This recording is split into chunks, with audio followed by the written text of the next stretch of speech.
রুটি সবজি খেতে ভালো না লাগলে এইভাবে রুটিগুলোকে ফুটন্ত জলের মধ্যে ফেলে রেসিপিটা বাড়িতে বানিয়ে দেখতে পারেন। নমস্কার, আমি রুমি। আপনাদের সবাইকে আবারও একটা দারুণ স্বাদের রেসিপিতে স্বাগত। প্রথমে একটা মিক্সিং বোলের মধ্যে চায়ের কাপের 2 কাপ আমি আটা নিয়েছি। অল্প একটু লবণ দিয়ে খুব ভালো করে মিশিয়ে তারপর অল্প অল্প জল দিয়ে একটা ডো রেডি করতে হবে। রুটি বা পরোটা করার জন্য যেরকমের ডো রেডি করি ঠিক সেরকমই ডোটা রেডি করে নিয়েছিলাম। লেচি কেটে নিতে হবে। লেচিগুলোকে গোল বলের মতন করে বানিয়ে প্রেস করে চ্যাপ্টা করে নিতে হবে। তারপরে গরম জলের মধ্যে এইভাবে রুটিগুলোকে দিয়ে দিতে হবে। আর রুটিগুলোকে 1 মিনিটের মতন হাই ফ্লেমে রান্না করে তারপরে কিন্তু তুলে রেখে দিতে হবে।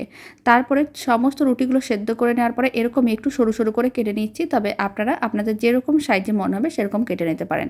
এখন ফ্রাইং প্যানে কিছুটা পরিমাণ আমি সবজি দেবো। তার মধ্যে প্রথমে দিয়েছি ক্যাপসিকাম, আর আমি দিয়ে দিলাম কুচনো পেঁয়াজ আর সয়া সস, টমেটো কেচাপ, আর দিয়ে দিলাম গোলমরিচের গুঁড়ো।